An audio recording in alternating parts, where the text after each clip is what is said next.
देश में होने वाले जनगणना पर सवाल उठाते हुए आम्बेडकर पार्टी ऑफ इंडिया ने जटपुरा गेट समीप आंदोलन किया।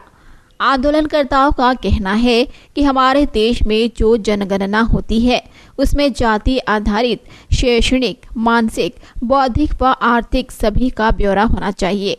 इस देश में सभी प्रकार के लोग रहते हैं।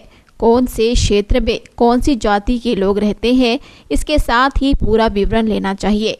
यदि ऐसा हुआ तो आगामी बजट में हम इसका प्रावधान बेहतर तरीके से कर सकते हैं, जिससे देश को और जनता को लाभ मिलेगा। हमारे देश का विकास बेहतर होगा और प्रत्येक को शिक्षा और रोजगार मिलेगा। आगे उन्होंने कहा कि 2011 में जो जनगणना हुई थी उसके आंकड़ों को जनता के सामने लाना चाहिए। सत्ताधारी सरकार से जनगणना की रणनीति बदलने की अपेक्षा जताई। यह राष्ट्रव्यापी आंदोलन 300 जिलों एवं कई राज्यों में एक साथ किया जा रहा है। अध्यापक डॉक्टर रविंद्रनाथ माधव पाटिल एपीआई का जिलाध्यक्ष हूँ और हमने ये जो आंदोलन जो रखा है, ये आंदोलन जाति आधारित जनगणना होनी चाहिए।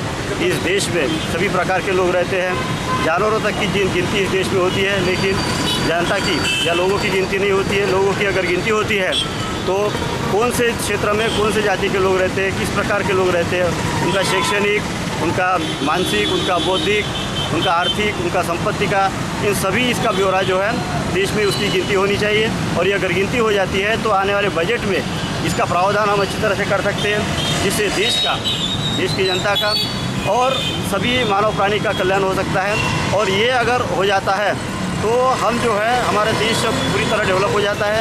हर व्यक्ति को शिक्षा मिलेगी, रोजगार मिलेगा, उसके स्वास्थ्य होगा उसका अच्छी तरह से, और उसका बौद्धिक विकास, शारीरिक विकास, ये सब हो सकता है। इसलिए हमने देश के सरकार से, मोदी सरकार से ये अपेक्षा करते हैं कि उन्होंने 2011 में जो जाति के आधारित जनगणना की है वो सही तरह से नहीं हुई है, और जो भी हुई है उसके पूरे आंकड़े जो है जनता के समक्ष उन्हें लाना चाहिए, जो सार्वजनिक हित के लिए है, सभी देश के हित के संबंध में जो है यह मांग है। और हम ये अपेक्षा करते हैं कि उन्होंने इस प्रकार की गणना जो है करनी चाहिए।